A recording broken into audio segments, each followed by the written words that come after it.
Hello guys, how are you? So yesterday I took the class of democracy and those who joined the class, so hope so you enjoyed. But if you have any query regarding the chapter, so message me on the comment section, and when I see the comments, so definitely I will reply you. So today I'm going to doing the MCQ regarding democracy. So आप भी मेरे साथ participate कीजिए. Okay. And why it is important because after completing the chapter, जब भी हम question answer या MCQ लगाते हैं, सो वो चैप्टर एकदम हमारे दिमाग में एसिमुलेट हो जाता है.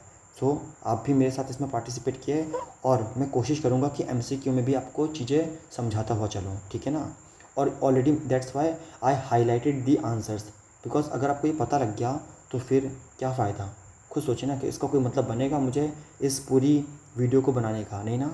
सो जब भी ये वीडियो अपलोडेड होगी यूट्यूब पर, सो आप भी वीडियो को पॉज कीजिएगा और अपने एंड पे आंसर लगाने की कोशिश कीजिएगा. ठीक है. And jog your brain.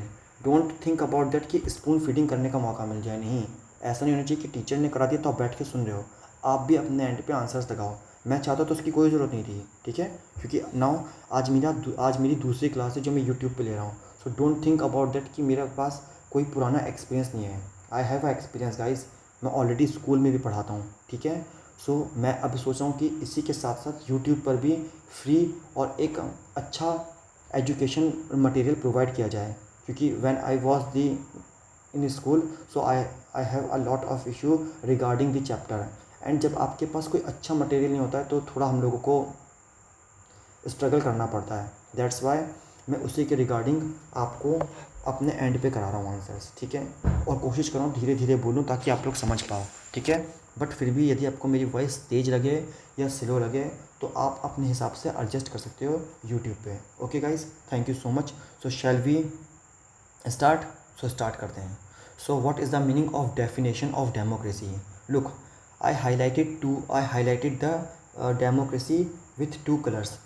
Demo is highlighted in blue color, not blue, it is light blue color. ठीक है. स्काई ब्लू भी बोल सकते हैं. और cracy is highlighted in yellow colour. Why, मतलब कुछ तो उसके पीछे होगा ना कि मैंने उसको हाईलाइटेड कर रखा है. लुक गाइस, डेमो का मतलब होता है पीपल. ठीक है. और क्रेसी का मतलब होता है रूल. कौन सा यहाँ पर आंसर आपको दिख रहा है? People plus rule, rule of people. So क्या ये एक इंसान की बात कर रहा है? नहीं. आर्मी की बात कर रहा है? किंग की बात कर रहा है? No. So the correct option is B. और जब भी आप MCQ लगाने बैठो तो एक चीज़ हमेशा ध्यान दीजिए, इसमें एक पॉइंट ही पॉजिटिव होगा अगर, क्योंकि आंसर एक होता है ना कि 2 या 3. ठीक है. बाकी के जो आंसर होंगे वो ऑलरेडी उसका एक नेगेटिव सेंस बता ही देंगे. ठीक है. सो आंसर रिवील करूँ. So the correct option is B. ठीक है. सो ओरिजिन ऑफ डेमोक्रेसी क्या होता है? The origin of democracy is same. अभी मैंने आपको बताया डेमो का मतलब होता है. ठीक है. सो आंसर रिवील करूँ ए. ठीक है. मैं चाहूँ तो डायरेक्ट हाईलाइट करके आगे निकल जाऊँ, बट मैं समझाने की भी कोशिश कर रहा हूँ. की फ़ीचर क्या होता है डेमोक्रेसी का? की फ़ीचर होता है कि मतलब इसका इंपॉर्टेंट फ़ीचर कौन सा है? Rule of law, hereditary monarchy, dictatorship और मिलिट्री. खुद सोचिए. हेरिडेटरी होगा. हेरिडेटरी का क्या मतलब होता है? What is the meaning of hereditary? The hereditary meanings of raja का बेटा ही राजा बनेगा. क्या ऐसा होता है? नहीं, ऐसा नहीं होता. डिक्टेटर का मतलब होता है तानाशाह. ठीक है. जो अपनी मनमर्जी करते हैं. क्या ऐसा होता है? नो. मिलिट्री का क्या मतलब होता है कि आर्मी रूल लगा हुआ है. ठीक है. आर्मी रूल, जैसे आर्मी के पास ही सारी पावर होती है. नो, सारी पावर है सिविलियन गवर्नमेंट के पास. So rule of law. ठीक है. जो भी चीज़ें होंगी वो लॉ के अनुसार होंगी. A. In a democracy leaders are chosen through. कैसे? क्या वो लॉटरी सिस्टम के द्वारा चुना जाता है? नहीं, बिल्कुल नहीं. Appointment by king? नहीं. Military selection? नो. तो 3 कट गए. बचा क्या? The correct option is B, free and fair election. Okay. Fundamental right are protected. What is fundamental right? Look, जैसे मान के चलिए पूरे के पूरे लॉ हैं. ठीक है. मतलब ये हैं आपके rights. Sorry, this is your rights. इसके अंदर आपका होगा कुछ सम राइट्स आर लीगल राइट्स. ठीक है. कुछ राइट्स जो होंगे वो आपके लीगल राइट्स होंगे. पहले मैं पेन को एडजस्ट कर लूँ ताकि लिखने में आसानी हो. ठीक है. कुछ आपके इसमें लीगल राइट होंगे और यहाँ जो एकदम सेंटर में है ये है आपके फंडामेंटल राइट, जिनको जल्दी नहीं छीना जा सकता. मतलब आपके इन राइटों को छीना जा सकता है लेकिन बहुत जल्दी से नहीं छीना जा सकता. ठीक है. दैट्स वाई फंडामेंटल राइट बहुत इंपॉर्टेंट होते हैं और सबसे ऊपर होते हैं राइट्स के मामले में. सो द करेक्ट ऑप्शन इज़ क्या होगा, फंडामेंटल राइट प्रोटेक्टेड किसके द्वारा होंगे, डिक्टेटर कभी भी प्रोटेक्ट करेगा। अगर डिक्टेटर जिस दिन प्रमोट इसको प्रोटेक्ट करने लगा, सो आप डिक्टेटर के खिलाफ बोल नहीं दोगे क्या। किम जॉन ये जो किम जॉन है, क्या लगता है अपने लोगों को, वहाँ के लोगों को कभी भी राइट देता होगा ये फंडामेंटल राइट? नहीं, क्योंकि जिस दिन उनके हाथ में फंडामेंटल राइट आ गया है तो वो लोग इसकी बुराई करेंगे, और बुराई करेंगे तो फिर तानाशाह किस बात का, ठीक है ना। सो डिक्टेटरशिप, मोनार्की और कॉलोनियल रूल नहीं होगा। So the correct option is B. Okay, shall we move forward. So direct democracy क्या होती है, what is direct democracy means, citizens elected representative decision making decision directly, so citizens make decisions directly, king rules or army control. Look again, these three are incorrect and the correct option is B, ठीक है।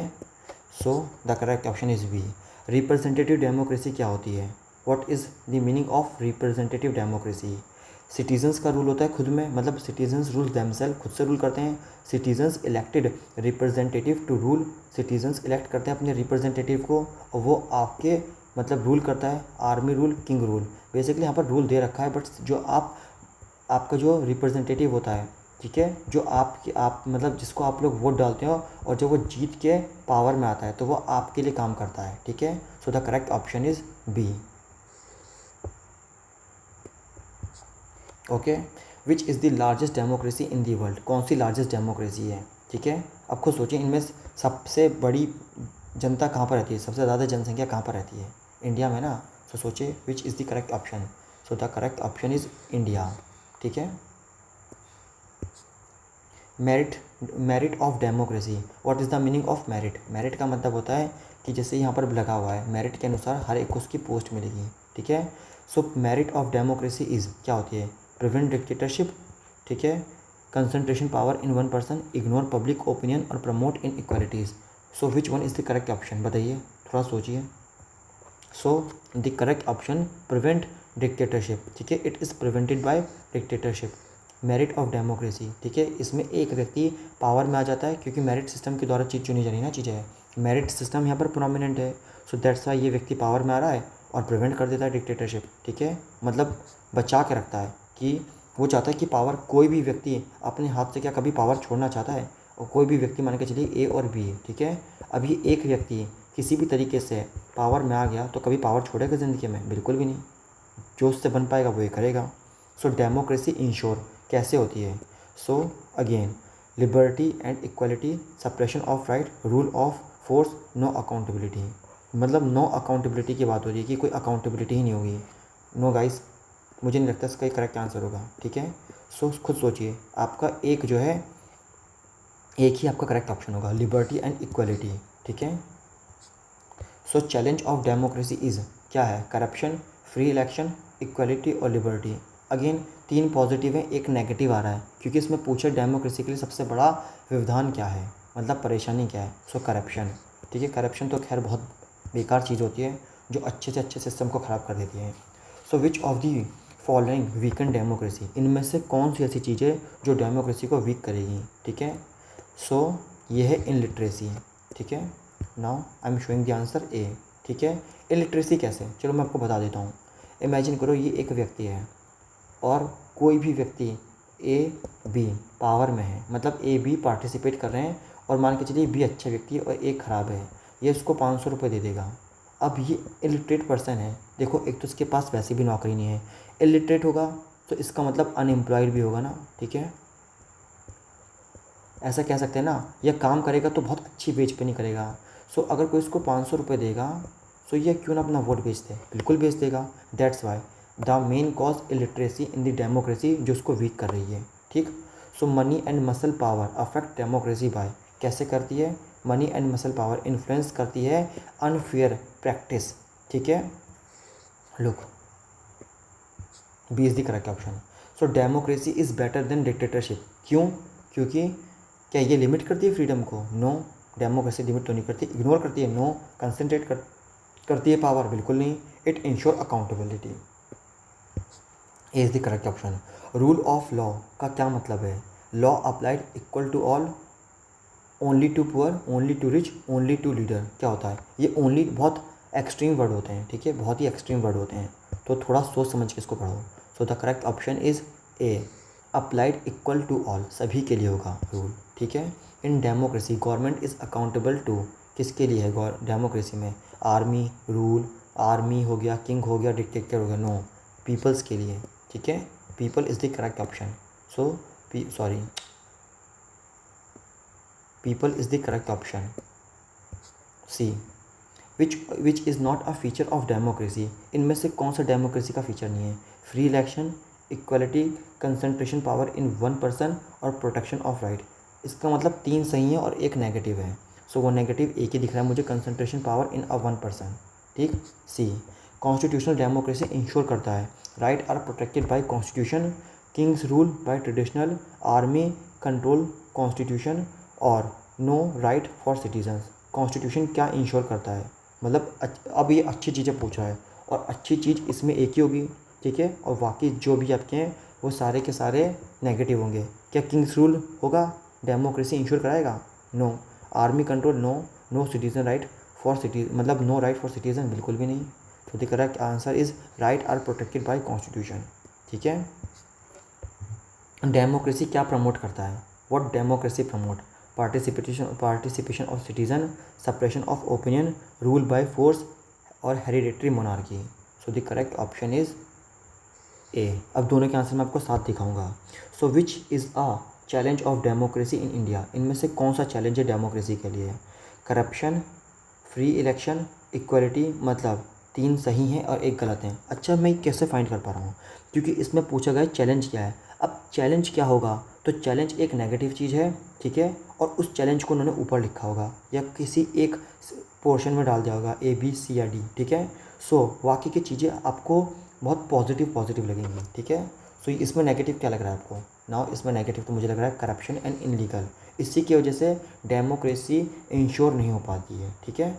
सो अभी मैं answer reveal करूँ। The correct answer is 19 is a, which already marked, ठीक है। 20 the correct answer is already A, which is already marked again, okay. So now the MCQs is completed. So thank you so much guys, and if you have any query, so use the comment section and drop your message again. मैं वही चीज़ आपसे कहूँगा जो मैंने आपसे शुरू में कहा था कि कोई भी प्रॉब्लम हो तो आप लोग उसको कमेंट सेक्शन में डालिए अपनी, ठीक है, मतलब उसको कमेंट सेक्शन में आप लोग ड्रॉप कीजिए, और जब भी मैं मैसेज देखूँगा definitely I will reply you. Okay, thank you so much guys, take care, have a nice day.